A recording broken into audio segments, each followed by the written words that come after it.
Listening to the Counts starts now. Ooh, what up? No, it isn't a Tuesday. It isn't a Thursday, but this is Knockouts and 3 Counts. And boy, do we got a lot to talk to you about. We got the return of our guy, superstar Bill Martell, is going to be joining us for some banter and bullshit today. How you doing, my guy? Hey, I'm good, man. All things considered. How about you? Hey, man, I'm breathing, and you are correct. Before we get started and all that kind of stuff, rest in peace to our guy Nick Harbison. Anybody who knows Knockouts and 3 Counts may have seen us first in BCWA and things like that. And Nick is somebody that was along with us the whole way there. So shout out to him.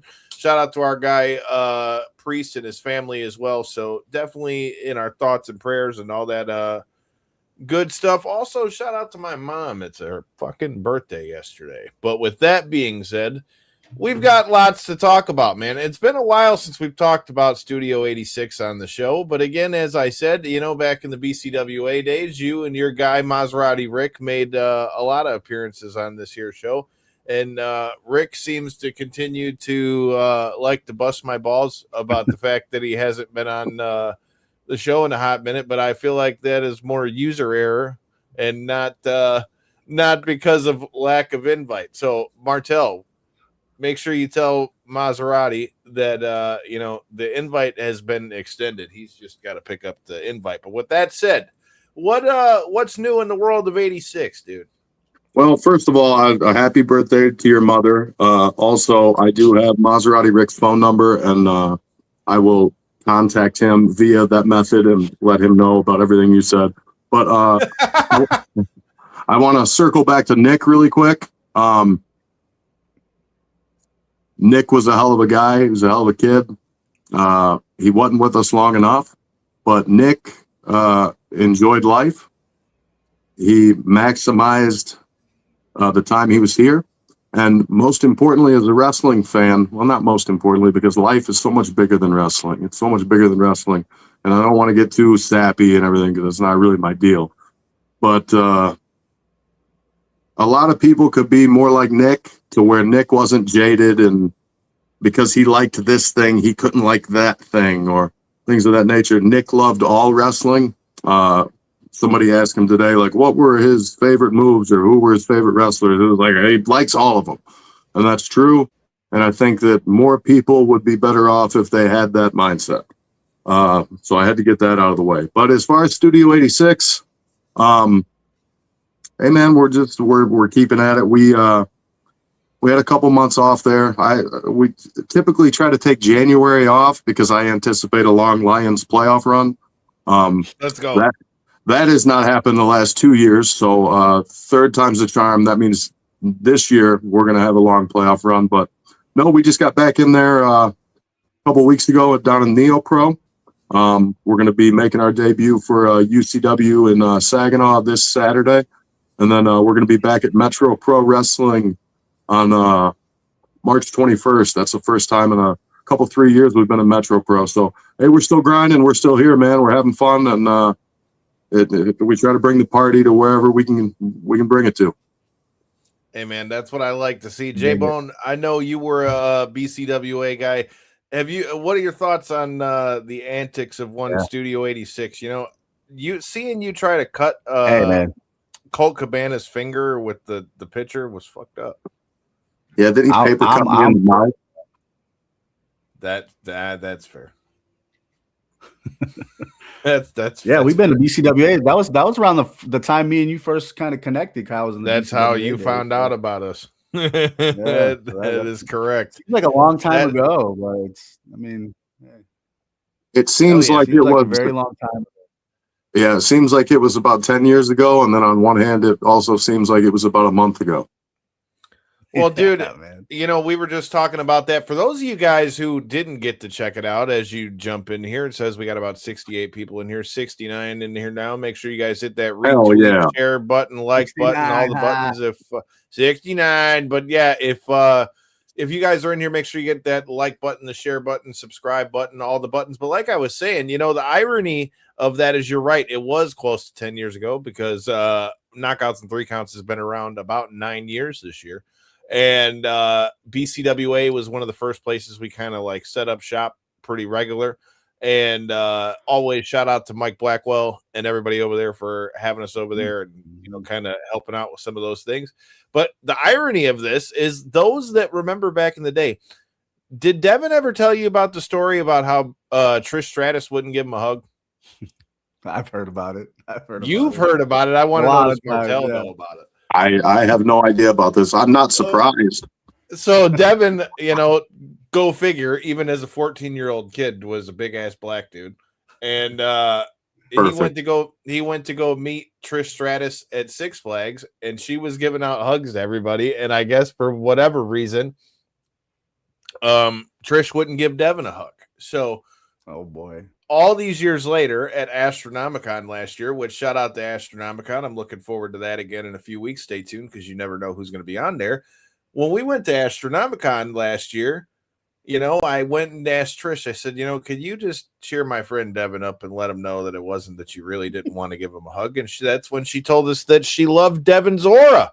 She loved Devin's aura. And so, you know, Devin even got him a shout out. And that's why I bring this up. If you guys are new here, make sure you check out our chat with one Trish Stratus, who was just here for the Autorama. Shout out to Fightful for picking that up. Shout out to Brian and everybody over there at Trish's team for picking that up. For any of you guys that haven't met her, definitely do so if she's anywhere near you, because she could not have been cooler. Make sure you guys go check that out. But yeah, even Devin got his redemption, even though he was only there in spirit with Miss Stratus on Friday. Hell yeah, man. You got to love it. But now let's get back to Studio 86. You know, you bring up UCW, another thing in the past year of Knockouts and Three Counts. Again, shout out to them. I got to do my first ever commentary gig in pro wrestling with them, with one D'Lo Brown of the Nation of Domination and all those things. So shout out to them. Did a lot of stuff there with my buddy Whip, and I saw you guys are coming in there. What are your thoughts on the landscape of UCW, and how does Studio 86 fit into that? Oh man, I gotta be honest with you. I don't know a lot about UCW, but I was shout out Justin Main, who we saw earlier today. He was kind of the one that brokered that deal, and hey, I'm super excited. We're gonna do what we do everywhere, which is we're gonna entertain the crowd, we're gonna entertain the fans, and we're gonna put in a hard night's work. Maserati, if he were here, he would like to tell you he's gonna put in a lot more work than me, which is probably true, but I try to do my best to keep my old ass up with him. But yeah, there's just consistency, man. Just doing what we do. What up, Chris? Checking in from Massachusetts, man. I need you to get on the stylings of Studio 86. Give yourself some good entertainment. Now, by the work that Maserati's talking about putting in, I mean, I don't think that just accounts for the dance moves that this dude does, because I mean, Jesus God, every time these guys come to the ring, that guy is fucking gyrating more than a dude on a Tybo video. You come out to Bobby Brown, bro. I mean, you gotta down. You're not wrong. It's pretty infectious. It even gets me moving around a little bit, which is disturbing and crazy in its own right. But no, Maserati is definitely a lot more than his dancing. Yeah, I mean, I've said it before, I think he's, if not one of the most talented, just pure athletic guys in this state. He can do anything. He's done anything. But, 86 is, Priest too. Priest is a big part of 86. He's been a big part of 86. Due to some circumstances, he hasn't been around for a second, but I can't wait to have him back. And then, we've kind of been working with a young cat. I don't know if you guys know Vinny Waves. He's kind of... I'm new to Vinny Waves. He's kind of under the learning tree. He's very willing to learn. And anybody who's got time to learn in this business, for whatever it's worth, I'll do whatever I can to help you. That's like, I don't know if you guys are familiar with Steffi Mack. She's been on the scene here for maybe about a year and a half. She's a great talent, which I've had a small part in helping her training along, thanks to CIW. they let me go down there and train guys and girls, obviously, whenever I can. So yeah. Talk to me a little bit about that. I mean, I know that's something that I know you did a little bit of in BCWA as well.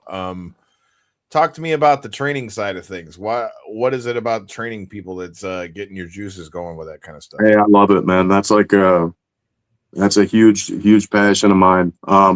One, it helps you get better yourself, because you have to think about, so, certain people learn different ways. Some people learn by showing, some people learn by explaining, some people it's by trial and error. Some people you show them once and then you come back to it. There's a million different ways. We're all different, which is what's great about us.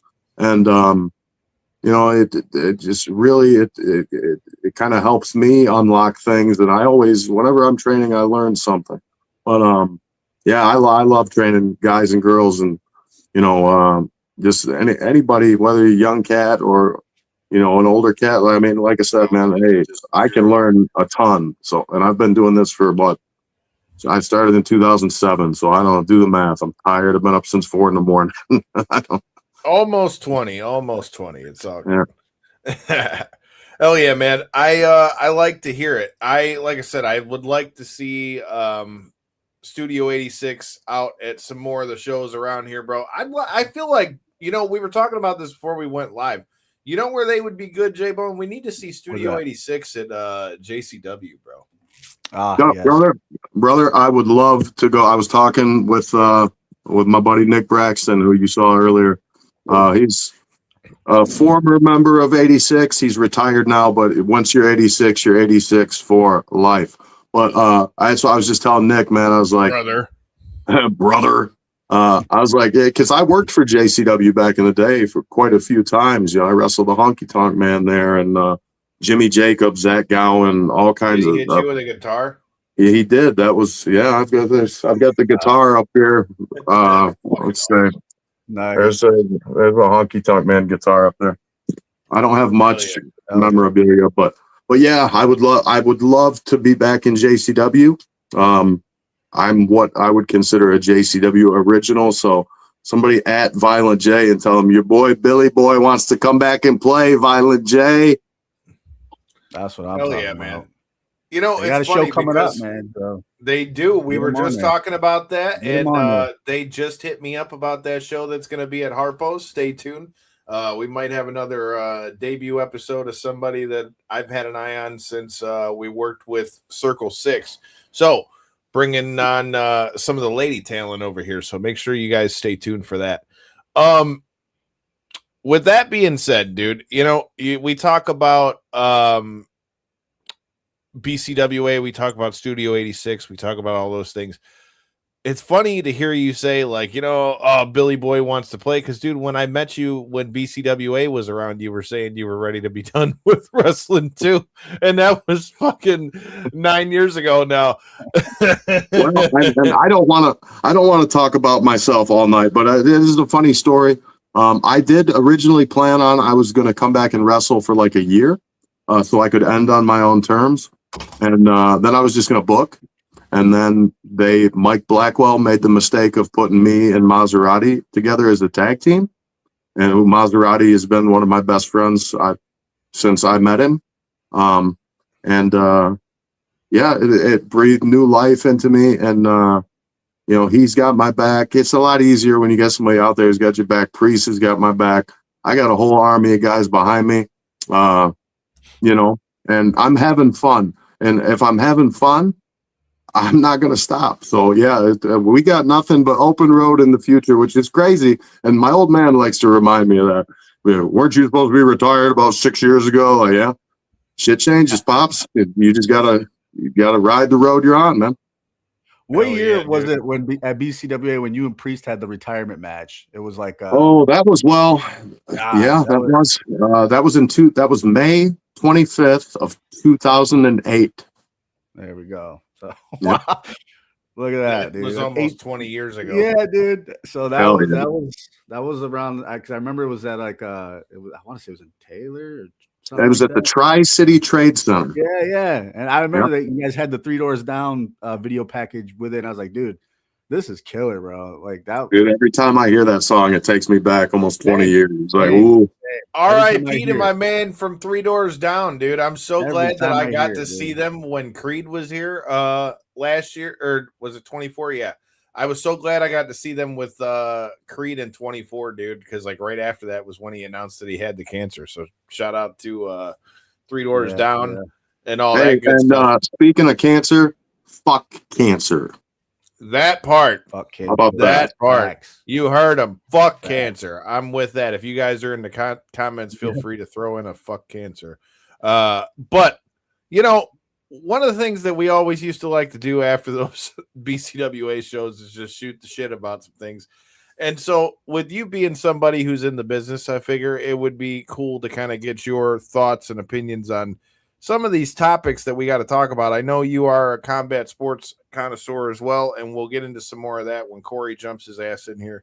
But I got some things I want to know your thoughts on. So now that we've talked about that, one of the big things that's coming out of Elimination Chamber, which we had last weekend, which again, shout out to everybody that came to our party at DraftKings Sports Social in Troy. If you're ever free on a weekend, I highly suggest you should bring your ass out there too, Bill Martell. But it's good time. We had the UFC on there. We had the UFC on along with Elimination Chamber. We now know that Rhea and Jade are going to face each other for the women's strap at WrestleMania on the SmackDown side of things. Now, you know, if you watched the show last week, one of the questions I was talking about with Corey was, you know, with Corey not being the most hardcore wrestling fan like we are, you know, I asked him, what did you think was the most marquee looking matchup that you could have picked out of the people who was in the Elimination Chamber to put up against Jade if you were going to put it on a marquee for WrestleMania? With Rhea and them losing the tag titles literally right the day before Chamber, I was like, shit, they must be getting ready to make Rhea go back singles. But to answer my own question to Corey, I feel like Rhea is again, she would be the one that if you were going to pick somebody like, okay, that's like the Hogan Andre statue or picture from WrestleMania or that kind of thing. J-Bone, as we've seen now since that match has been announced, all hell is broken loose on Twitter. So I'm going to leave that to you. What are your thoughts on that? And then fill Martell in a little bit while I get Corey situated. Look, it looks great in plenty of ways for the fans. Me personally, I didn't imagine Jade being in the WrestleMania main event picture yet. I thought we were going to take another year for that. But hey, they're throwing jabs on Twitter. We're getting people involved. We're getting people into this match. It's two really, really star-studded women. Big women that can go. So good for it, man. But like I said, I didn't imagine Jade being in this spot yet. What do you think about all the back? I wasn't ready for her to be there. Yeah, I know some guys that love them some big women. Apologize for the delay. I apologize for the man. Yeah, welcome. What's good, everybody? Diving right into the deep end. You know, I have to. But I tried to ask Corey this question on the last one, but I picked it up where Corey left it off. Go ahead. I was just saying apologies on my end. Little family date night out to get some pizza ended up taking significantly longer than I thought. So my bad, everybody, on timing. But well, it's all right. Kyle started us 10 minutes late anyway, so you don't have to apologize. You know. Them technical. That's standard procedure around here, you know. But we were getting into Jade versus Rhea, and now that we know that that's going to happen, we were talking about what that looks like on a marquee, and we were kind of filling in Martell. And what I wanted to get your thoughts on are, like, again, obviously Rhea is the biggest star that they could put in there with Jade. I mean, she might arguably be one of the biggest stars that they have in the whole company, whether that's male or female. I think I just read somewhere that she might even be like the highest rated active superstar in the new fucking video game too. So I mean, if that doesn't tell you anything, I mean that alone says something in itself. But with that being said, there's been a lot of back and forth with them on Twitter, as far as it seems like a few of the things that Jade said kind of got Rhea up in her feelings, and Rhea went to shoot back, and we had Jade throwing out things like, oh, with the hours that you sit talking to creative, and mind you, these things are all out on X and all that stuff, and how, basically that Jade's not ready, and how Jade isn't seasoned enough, because obviously, in case you haven't paid attention to anybody who's watching, clearly she hasn't defended the titles as much. My question for you is, being a wrestler and being somebody that's in the business, I mean, obviously this is on the highest level you can get with WWE and all those things, but what are your thoughts when you see two people that are going to have such a high profile match like that, where you see like the back and forth on Twitter?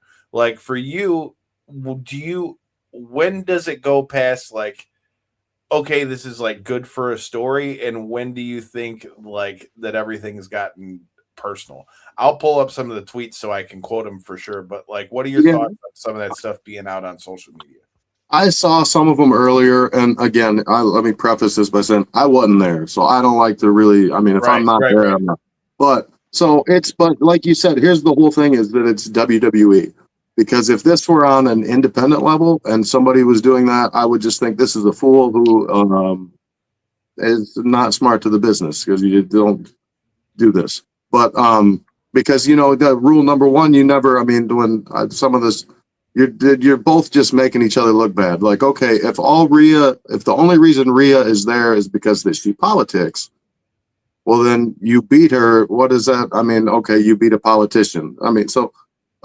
But when you put it on the WWE landscape or whatsoever, and just in my opinion, as an outsider, you can look at the things that they're doing. With the what's it called, Unreal, where basically we, hey, we don't just pull back the curtain, we took the whole circus tent and it's gone. So my main go-to on anything, and on not even just outside of wrestling, is if it's on TV, it's a work. Now, social media is different than TV, but WWE is such a machine, and everything's so well regulated, that I would have a hard time believing that these are just all people going into business for themselves. Now, maybe some of the other people who jumped in and gave their opinions, maybe they got worked into a shoot, and maybe, but that helps the cause, because here at the end of the day, people are talking about it. People are talking about a profile or a high profile marquee match at WrestleMania. And it's like, hey, people like real life conflict. That's why Brett and Sean is something that people still talk about. We're almost 30 years from the screw job. And because there was real life heat. So maybe they're trying to capture that. Maybe it's just people having a bad day went into business with themselves. I don't know. So have you ever found yourself in a situation where like you were working with somebody, maybe it was like an angle you guys were like carrying out for a while, y'all had like whatever issues you had? The question I got, well, J-Bone's got to go hit his DJ gig that's getting ready to come out here.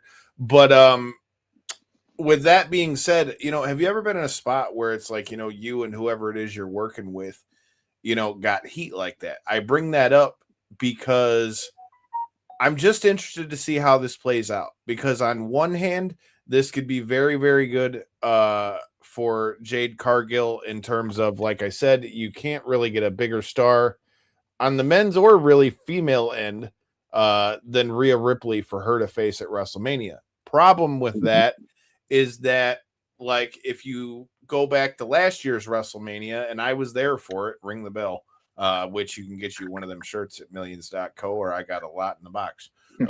With that being said, you had Charlotte and Tiffany, right? And things got real chippy between them. And at a certain point, Tiffany took a shot at Charlotte's marriages or marriages that didn't work, and things got real hot, and you could tell that things definitely kind of seemed to go off the script with that.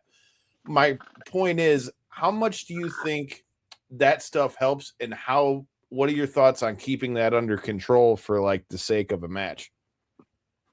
I don't know. So just to the last example you brought up, like at the end of the day, they did business with each other, correct? Mm-hmm. So that's all it is. I mean, and yes, I have been in that position. Fairly early on in my career, like probably within the first year, was somebody who I couldn't stand at the time. But we both went out there and gave each other our bodies, and I trust you even though I hate you. And so I would like to think that if somebody like me, when I was 1 year in, we could do that with another jabron, respectfully. But I would like to think that these, multi-million-dollar athletes are going to take care of each other. But I do think it helps add to the story, because again, we're talking about it, we're asking questions. So it's they got everybody right here in the palm of their hand, right where they want them. Whether they did it on accident or whether this is what they wanted, they've got us now. They've got us now, so that's good. And that's something they dearly have needed as far as WrestleMania goes, because like it's been like a widely talked about topic that like the build for this year as opposed to like the last few years.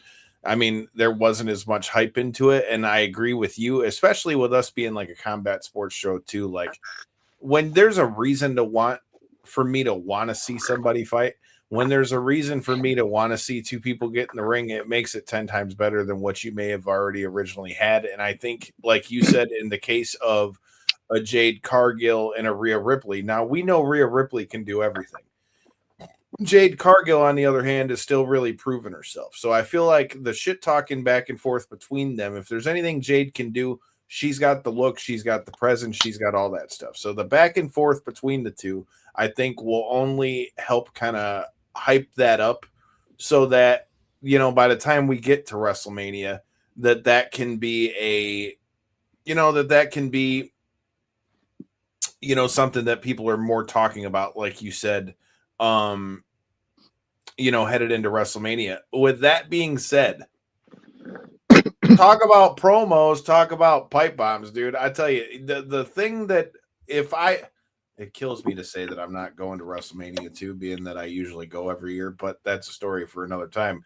But, the match that if I was going to WrestleMania would be the one that I'm like, okay, shit, I'd like to see how this goes, especially after the two promos that we've had last week, this week and the week before, would be CM Punk and Roman Reigns. Now, my next question to you, as being a guy who's a wrestler, like, man, did CM Punk drop a hell of a fucking ending fuck you at the end of that one with talking about, because Roman brought up the fact that Larry was on his coat and stuff like that, and Punk hit him with, we remember things differently, but you wanted me to, I buried you, now I'm going to bury you next to your you won't be alone because I'm going to bury you next to your father, given the fact that his father Sika just died. So my question to you is, when you see that kind of stuff, what are the lines like that when you're talking about like promos, as far as like off limits, on limits? Like, is that kind of like a field type thing when you're out there in the ring? Like, because I between that and then what we heard the week before with Roman talking about how they basically came to him when CM Punk came back and asked him, what do you think about it? I've like you said, to the same thing with Jade Cargill. I think it helps bring it up, especially with the history that's there with Punk and Roman. But what are your thoughts on those, and where do you think the line goes for where things are too far? I don't think that there is a line. And let me preface this by saying, like, I'm a humongous CM Punk fan. There's not many current guys that like I really enjoy to watch. I love CM Punk.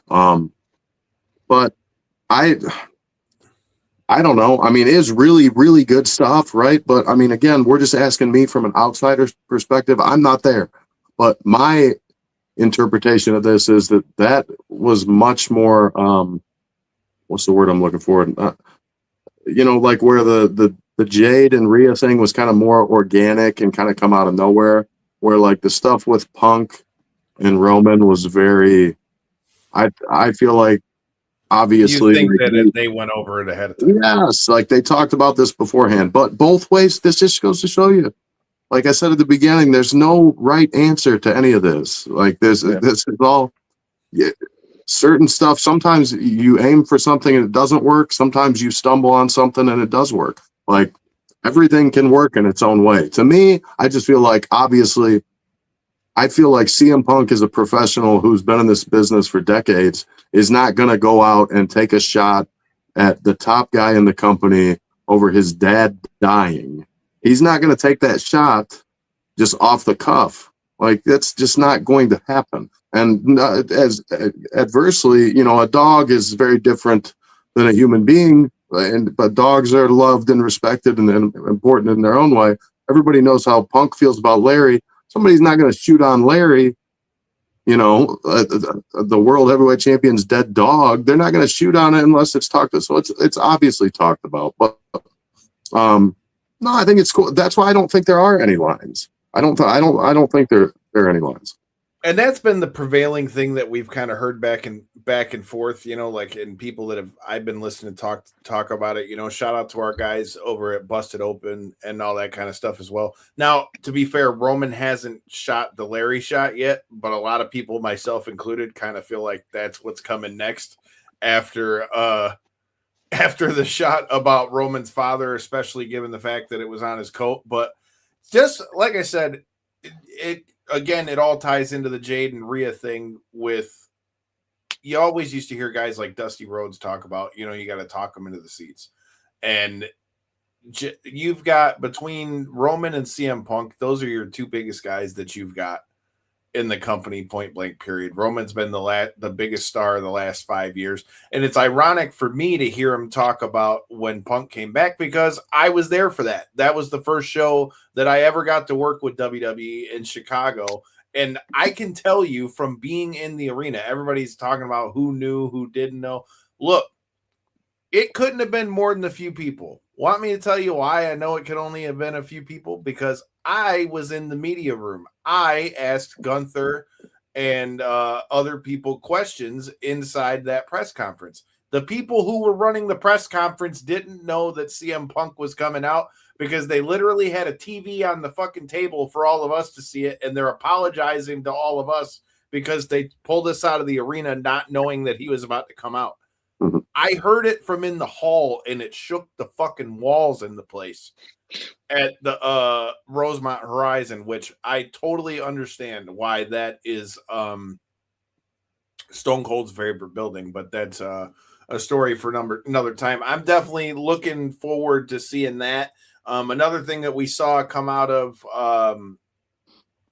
Elimination Chamber that'll be interesting is it looks like, I feel like the only way to really go with it, unless you did like you brought Brock Lesnar into it, but would be Seth versus Logan Paul. But a lot of people are talking like it might be Seth versus Brock, given that Braun Breaker's been taken out with a hernia, and then you had Bronson Reed just went down with a blown out bicep and all that stuff. But it's just very interesting because when you have like these big stories that you're built into a show, and then you have like a group like the Vision, which is built around, okay, when Seth got jumped out, it was basically Braun Breaker is your next stud, and then Bronson Reed's going to be your heavy, and then Logan Paul, came in after the fact, and now we've got Austin Theory in there. But now the guy who was supposed to be next up is gone because of hernia. Bronson Reed is gone. Now you've brought in Logan Paul, which now that was a big addition because I would argue that he's probably maybe one of the biggest stars you got in the company, period. He's great. I cannot sing that guy's praises enough. As much as I don't like Jake Paul, the way that Logan Paul has picked up pro wrestling, and for me to see it in front of my own face, like I was there at SummerSlam when he hit that fucking elbow off the top rope and held the selfie the whole time and still hit the guy dead center square in the middle of his chest. I'm like, dude, this dude is fucking insane. So I've definitely grown a lot of respect for Logan Paul. But if you were going to pick out of the situations I gave you, so it looks like the prevailing options seem to be either a tag match between Logan Paul and Austin Theory versus the Usos, because Jey Uso got jumped out of the Elimination Chamber, or you could go Seth Rollins versus Logan Paul, or Seth Rollins versus Brock Lesnar. Which one do you think would be the match to go with at WrestleMania? If I'm booking it, which, in fair warning, when I did book, I put my company out of business. Bam. Hey, Seth and Paul all day. That would be just that. Brock for a spectacle match, that'd be fire. Yeah, Brock Lesnar is great. He's an all-time great, but just I don't know. That's a whole nother. Obviously, I'm not here to shit on Brock Lesnar. That would be ridiculous. But no, Logan and Seth. Like, that's it. I like it. What were you gonna say, Corey? I was just gonna say both of those guys, especially in the last couple of years, have been willing to give up a lot more of their body in the matches, and that may ultimately leads to a more entertaining match. And especially when you match the two of them together, it seems like more of a firework matchup than when you involve a big body like a Brock. So I agree with that 100%. The only thing that makes that interesting is, like I said, you lost the leader to the division with Braun Breaker going down. You lost the heavy with Bronson Reed, and now on Monday, Paul Heyman got stomped out literally by Seth Rollins. So the only reason why I wonder if the Brock Lesnar thing really could be a thing is now you kind of got to, like, who's the fucking leader of this group? It's not Braun Breaker, because Braun Breaker's gone. The only two people that have been on TV have been Logan Paul and Austin Theory. And we've got love for Austin Theory because he's a past guest of the show. But so are you suggesting that Brock would be the leader of the division then? Well, yes. And the only reason I'm saying that is because it was just last week, Paul Heyman came out alongside Brock Lesnar once again. And, is talking about how he's still his advocate, and Seth just stomped Paul's head in. So I'm wondering if maybe we could see a Brock Lesnar come out and be like, okay, you stomped out my advocate. I've been waiting for somebody to step up for a challenge. Fuck a challenge. Now I'm going to stomp you out.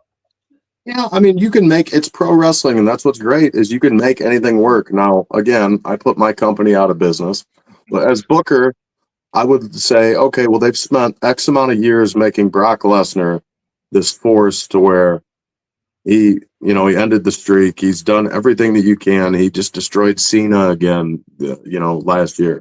Like, why would he have to surround himself with anybody, especially when they've made it known, like, he hates people in general? It would be counteractive to everything they've built him up to be. But then if they decide to go that way, then you can make it work. But I thought just from a standpoint of protecting Paul, but I totally get what you're saying. Yeah. I mean, Paul's been thrown around like, I mean, I don't know. Paul's great. He's the best. At this point, he's almost, he's got to be in the conversation of best manager ever. But fucking be. Between him and Bobby Heenan, right? Has to be. Dude, the Dangerous Alliance back in the day to Brock Lesnar to, fucking go down the list of people that's been under the tutelage of Paul Heyman. There's a reason why people make it like it's such a big deal to be under the wing of Paul Heyman. I'm interested to see where all that stuff goes, but I also know that you swing with the combat sports side of things as well. So we got a few things to talk about on that end of the fence as well. And, to start with that, it looks like, we got UFC 326 coming up here.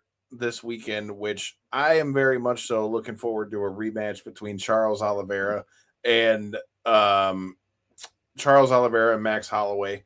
That's got fireworks written all the fuck over it. So I'm all for that. Run the BMF title. Do you got any thoughts on that fight and how you kind of see that playing out? Like we talked about a little bit earlier, I haven't been as dialed in on at least this upcoming UFC, but I don't know. I mean, gun them motherfuckers. Yeah, I know. But gun to my head, I guess I go Holloway. I don't know how confident I am in that. I feel like it's a much different Oliveira than we've had before, but I tend to, if you act like you said, gun to my head, I like Holloway in this fight too. Yeah. I just pretty much, if your name is not Alexander Volkanovski or in this case Ilya Topuria, because Topuria fucking flatlined him, which I did not see that happening. But if your name isn't one of those two, I still take Max Holloway 9 out of 10 times, no matter who the fuck he's fighting. And I think that Oliveira's best chance to win the fight is going to be obviously trying to, submit him. But we've seen in his more recent fights that he wants to bang. So I think that this fight's going to be on the feet more. And I just don't think that Oliveira's got not the skill set. The skill set's not the right word, but he doesn't have the same IQ, I feel like, on the feet to keep up with a guy like Max Holloway. And I think if it stays on the feet for too long, he could get hurt. And in order for him to get it to the ground, it's going to have to be a concerted effort. And I just think that Charlie Olives is going to be too willing to bang. Yeah, I agree with most of that sentiment.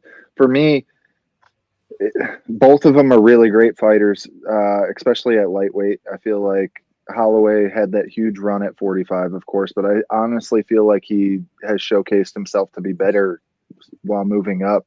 I know it'd be one thing if he was coming off of that loss to Ilya still, but he looked so dominant in that Gaethje fight, and then to see where Gaethje was able to, still be fighting at the level, current interim champ. I feel like Holloway is the harder guy to beat in this current situation and, time and place. I feel like for Oliveira, like you said, if he was 100% about implementing the full aspect of his game, we may see a different outcome. I don't see that going that way. Even if he does try to implement takedowns, it's not like Max is somebody you can just fall on. Right. So, and that's why I say, like, it would have to be like, that's the game plan is, okay, yeah, I want to get you to the ground, like, fuck trying to fight on the feet. And he likes me. Well, I agree, but I'm saying, like, okay, take it back to when Oliveira fought Miles. Now, again, to preface this, I was definitely not an Oliveira fan when he was a 145 guy, because I'm a big stickler on people missing weight, particularly when you miss weight by like 6 pounds against one of my best friends. But that's a story for another side. I was not a Charlie. At 145, that's a fucking lot, dude. Especially when the guy that you're fighting is a guy who was already ranked in the top 10 at 155 and was coming down to fight you at 145, and you missed weight and you're supposed to be the 45er. Yes, that's a lot of weight. But to his credit, the way he fights, which is what's bringing up this whole conversation, I can't say that I'm not a fan of that guy. He rebuilt himself at 155 and has become one of the most entertaining motherfuckers to watch fight. I don't care who he fights. I'm always interested to see a Charlie Olives fight. But part of what made him that guy is the same thing that made Justin Gaethje that guy, which made him fall victim to Max Holloway. Is that willingness to bang, that willingness to throw hands, that willingness to want to go in there and throw in the fire. I just, I think that the dog in him and the want to put on a good fight is going to be too high for Charlie Olives. And I think, in that being said, I feel like it is ultimately going to lead to his downfall against Max Holloway. So I don't know, man. All I know is, for my money, I'm totally okay with seeing these kind of fights continue to get put on, because you know it's going to be a banger, dude. You know it's going to be a dope one. We will talk a little bit more about UFC 326 as a whole, but speaking about like the other side of fights and the other side of, like, you know, putting on a fight, you know, you and I talked about this a little bit earlier at Nick's thing, in that a lot of the fights, you know, we talk about it, whether that's like the Roy Jones Jr. Mike Tyson, or Mike Tyson versus Jake Paul, or like, you know, the spectacle fights and those kind of things. But with that, I'm going to throw a couple different situations at you and get your thoughts on it. You know, you brought up one of them when we were there with the fight between Gina Carano and Ronda Rousey.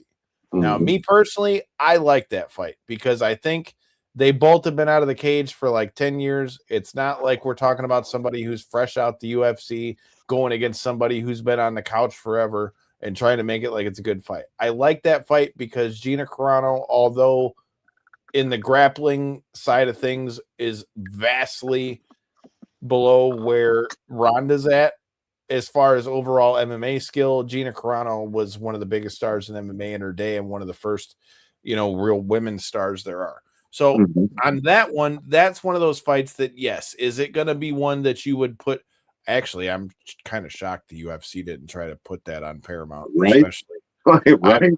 I'm going to be honest. I really thought, especially with Dana White trying to get all the eyes he could, and the fact that Ronda said she called him, I think it goes back to that Dana White is a lot of things, and everybody, when you're a promoter, you're a shill to a point. But let's be honest, everything you said is true, but unless Ronda decides to be foolish and come out and try to throw with Gina, this is going to be, if it's a real fight, which you have to question, you know, anything outside of the UFC banner nowadays. You know, I don't know how much of this is, you know, kabuki-ish, like some of that Pride stuff, or the why am I blanking on where Shamrock fought? What was that? Shamrock fought in UFC or Pancrase? No, I know. Yeah, Pancrase, where like some of that shit was worked. Like, if this is a real fight, Ronda charges her just like she did in those early UFC fights, and she takes her down. The fight lasts less than 30 seconds. If it's a real fight. I mean, in my opinion, I'm not training in either of their camps. I don't know. But, I mean, to me, Ronda wins by armbar in 30 seconds if it's a real fight. But who knows if it is a real fight? Because I don't know. I don't think Tyson's last fight was real. Oh, no. But, dude, I don't think that was ever the difference. So that's why I brought this up. Aren't they promoted by the same company, though? Yeah. But here's the difference, though. That fight was, Mike Tyson said going into it that a big part of the reason why he did that fight was because both his kids are younger. They never got to see Mike Tyson fight in a Mike Tyson setting, as far as like there being a shit ton of people, it being on pay-per-view, it being all those kind of things. To me, I think it was getting a bag and getting to do that in front of his kids is what it was for Mike Tyson. The difference here is that I think it'll be a fight, but to your point, if we're talking about skill for skill, and if Ronda Rousey goes in there with the thought process of, okay, I'm getting a dub and that's how it's going to be, sure. I think eventually she gets a throw on Gina Carano, goes for an armbar, and that's what it is. I think Gina Carano's best chance to win is obviously going to be trying to put some hands on Ronda Rousey. But again, like you just said, if I'm in Ronda Rousey's camp, I'm telling her, fuck throwing hands. You need to throw enough hands to get a hold of her and take her for a ride and use what got you to the dance and get you that armbar. Now, let's flip this to the other side. There's been a lot of talk about the return of one Floyd Money Mayweather, a guy who I grew up watching, loved watching his fights. I loved the pomp and circumstance of it. I loved it when he broke Big Show's nose. Everybody's seen a lot of the stuff with the legal stuff with his daughter, and I don't know how much that has an impact on why he's coming back, but it's been announced that Floyd Mayweather will return to the ring to fight Manny Pacquiao again, as well as I know they've already said that he's also been confirmed to fight a kickboxer as well. Now, if it were just the Manny Pacquiao fight, that would take some of my stance on this away. I just really hope that his return to the ring isn't 110% because, you know, he's going broke because of legal stuff and just needs to fight to have the money or whatever happened. Because let's not forget, this dude has probably made billions with a B of dollars. But from the sounds of what I'm hearing from the reports, a lot of it looks like, and again, I don't have any inside knowledge to that, so I'm just speculating with that. But it just seems really wild to me that he would not only come out of retirement, but he's already got 2 fights booked. And I just watched a reel in which Logan Paul, the older brother of Jake Paul, who fought Floyd Mayweather, said that when they were supposed to fight in Dubai. Floyd sold the fight to Dubai for $10 million. The fight, if anybody remembers, happened here in the States.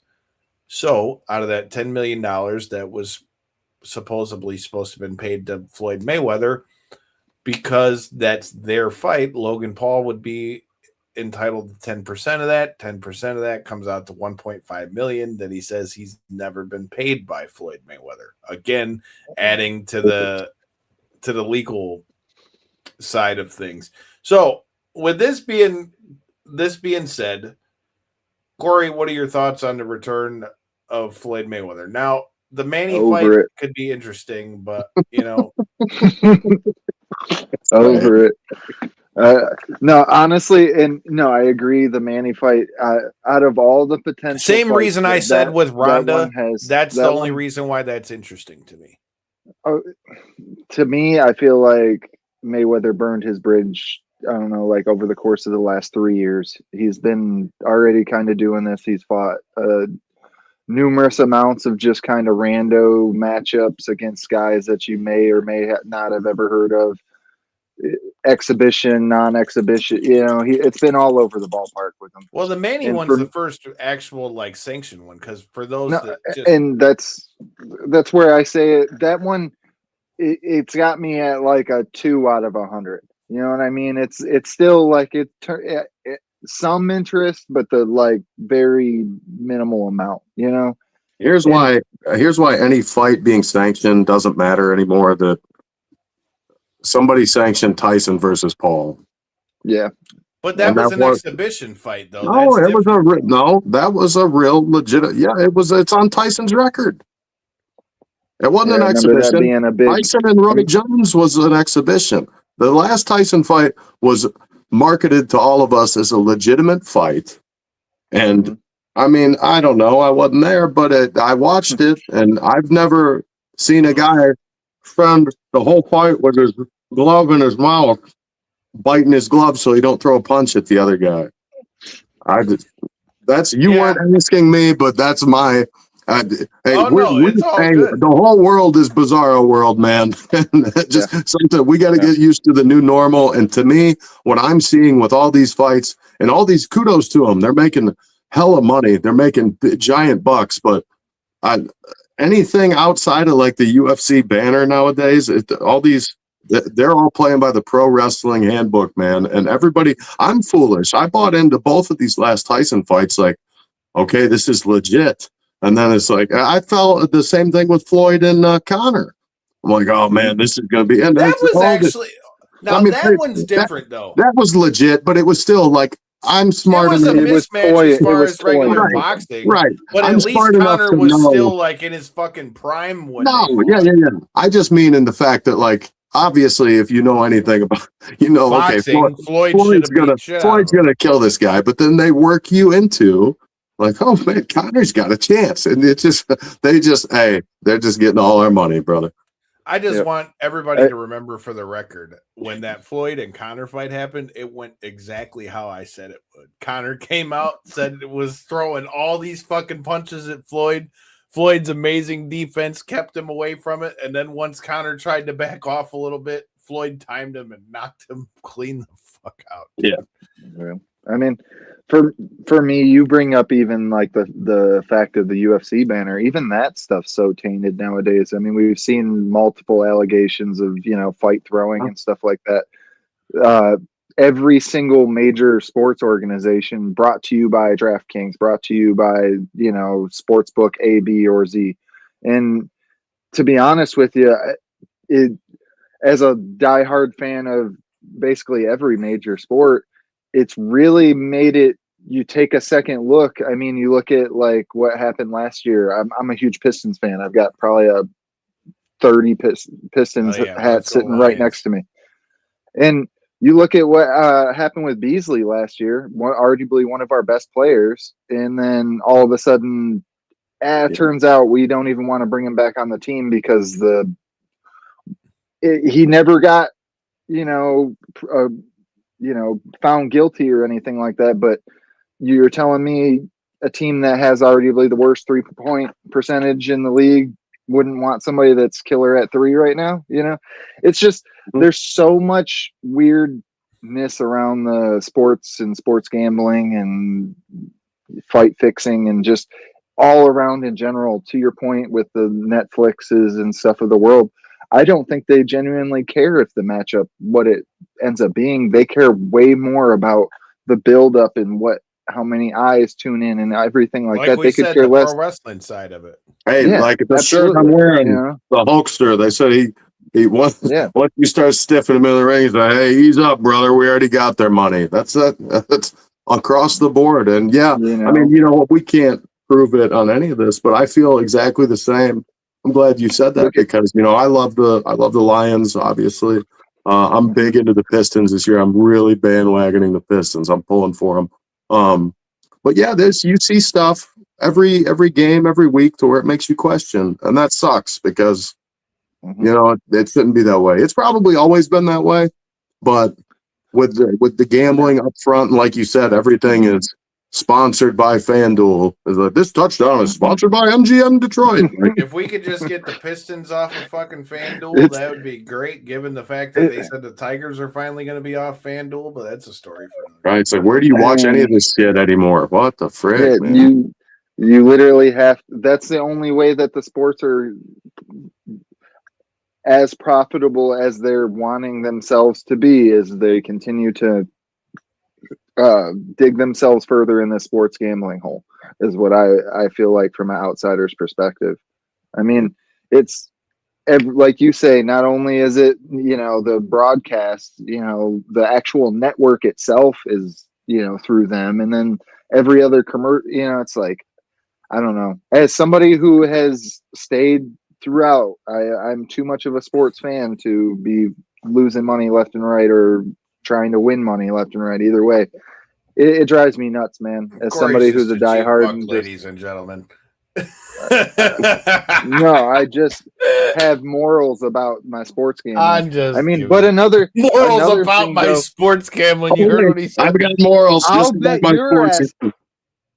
Listen, hey, before we start, that, but like downloading apps and all that type of, not putting myself on a high horse here, but what one point I do want to round out with is look at Pete Rose back before it was even up front. Now, shit like that, I completely look at back when it was bookies and you had to find and know the right guy and this, that, and the other. And now it's, like I say, it's up front and in front of everybody's I totally face, agree, and I understand why that's like a thought. We can end on this. Oh, no, listen, I'm not going to let us end on. We turned into. We turned into 3 old men yelling at the get off of my lawn and get off. We're yelling at the crowd. My damn boxing Back ring. in my day, it wasn't like this. We ain't ending on no bullshit like that. We're here to have some fun. Let's end this on some fun. Fuck the gambling. Fuck the establishment. What do we got? I'm with it. So my question is, we talked about, like I said, when it comes to the Rousey fight, I'm totally okay with it because both of them have been out of the ring for 10 years. You know, at this point, it's just going to be a spectacle. It's not really going to affect either one of them's records really one way or the other at this point. The more interesting one, what makes this interesting to me is like, what happens if, let's just say somehow Manny Pacquiao manages to beat Floyd Mayweather, and then Floyd's got to go fight that kickboxing thing. If this shit doesn't go well, where the fuck, how much damage do you think this could really do to Floyd Mayweather? And do you think Floyd's going to get the job done in both of those fights? Is it under kickboxing rules? There's no way it is because he's not a fool. No, hell no. Yeah. Okay, so if anything, he might be able to kick. He might just, he might not be able to kick him in the head or something. But as far as I know, I think it's under boxing rules. In all actuality, I think Floyd kills Pacquiao, and I don't know. He's not going to kill him, but he's going to beat him handily. He kills the kickboxer if it's not. Oh yeah, if it's not under kickboxing rules, he kills the guy. I don't care who it is. But I mean, even if he did lose, I mean, it would just be a footnote. It would be no different than, you know, any of the greats, to where, like, you know, your legacy's written, and then they always. I just mean in terms of like, if this really is because he needs the money because he's in some shit like that, and then comes back out of retirement with a 50-0 record, and then fucks around and loses. Listen, if he's fighting some random kickboxer, it's clearly about the money. It's clearly about the money, because I don't know, man. I mean, that's why I asked you today. I was like, was he still fighting Tyson? Because the last I knew, he was supposed to be fighting Tyson. I heard that thrown around, and then the next thing you know, shout out to our guy Andreas Hale from ESPN. Next thing you know, it was Floyd Manny again. Again, that fight I'm not mad at. No, but I am okay with that. If you're looking at money, what's going to make more money, Floyd and Tyson or Floyd and Pacquiao? I would say Floyd and Tyson. Yeah, but at least the Floyd and Pacquiao fight is like close to his fucking weight. If Mike Tyson can get sanctioned, yes, which doesn't matter anymore. One to fight fans like myself, for the Tyson one, when I first heard that, it really emphasized what I was saying earlier about Mayweather. For me, is wow, we're really talking about matchups like this for somebody that's a Hall of Famer, you know, top level. What are we doing, guys? You know, that's how I really felt when I heard the Tyson thing. For Manny, like you say, there was so many years that we waited for that fight. It did finally happen. We got to see it, blah, blah, blah. But it, you know, it was always kind of this thing where it was like, it should have happened earlier. We missed out on prime of both of them. So let's get extra old version of them. Let's bring them in here when they're really, you know, burning, you know, on the, you know, fumes of the tank. But that being said, there was at least some interest in that one because of the fact that, like we were saying, they're both the same size. It's a realistic matchup that not only is it still realistic, it was something that we had high expectations for at one point in time. Yeah. Listen, my biggest takeaway is that we need Kyle to fork up some cash, and we need to bring back cash. Listen, we need to bring back Celebrity Deathmatch, and we're talking. We can have all these guys in their primes instead of the washed up versions, and then we can book it however you want. And everybody knows, could make that shit, and it would look cool tomorrow. And I'm a great booker, so it couldn't go wrong. Hey, man, they'd get all new business, not go out of business. They'd get all new business. But I heard second try is the charm. Damn right. You know, Vince McMahon had to try a few times. With that being said, business is booming for Studio 86. I still got to know when I got to get me a damn Ghostbusters suit and make my entrance with y'all one of these days. But with that being said, dude, the floor is yours to let anybody know that anything they need to know about Studio 86. And I very much so look forward to seeing y'all at a show again soon. Hey, I appreciate it. I appreciate you having me on. I have fun with you guys as always. I think we probably say this every time, like, let's not let it be another 2 years, whatever it is. Although people probably get sick of me ranting and raving. But, hey, most importantly, like I said at the beginning, rest in peace, Nick. Everybody be a better person like Nick. If you enjoy wrestling, enjoy wrestling. If you enjoy fighting, enjoy fighting. If you enjoy sports, enjoy sports. Don't nitpick it, enjoy it. Hey, we're not here forever, man, so have fun while you're here. We're going to be UCW in Saginaw this Saturday, and we're going to be in Metro Pro Wrestling on March 21st. And you can go on Instagram is the only social media I got. It's Bill Martell 86. Give me a follow. Appreciate it. And hey, it's your show, so you finish this off there, boss man. Yes, sir. Studio 86 in the building. That's right. You got to make sure to check us out next Tuesday. Mitten Muay Thai is coming down. I was talking to Uncle Chase about that, and he was telling me he wants to be ringside for that. If you guys are in the Michigan area and love to see some fights, that's where you need to be at. Mitten Muay Thai is going to be fun. Hopefully I make it out without getting blood on my suit this time. But, you got to come to check that out live. Check it out live on millions.co. Again, make sure you go check out our chat with one Trish Stratus. I heard the Juggalos are going to be coming through here soon. We've got all kinds of stuff coming your way, and Astronomicon's coming. So I'm just saying, if you don't want to miss any of the action, make sure you hit that subscribe button. You never know who could be on the other end of a screen with me. Until the next time and in the in-between time, hit that fucking subscribe button. Peace.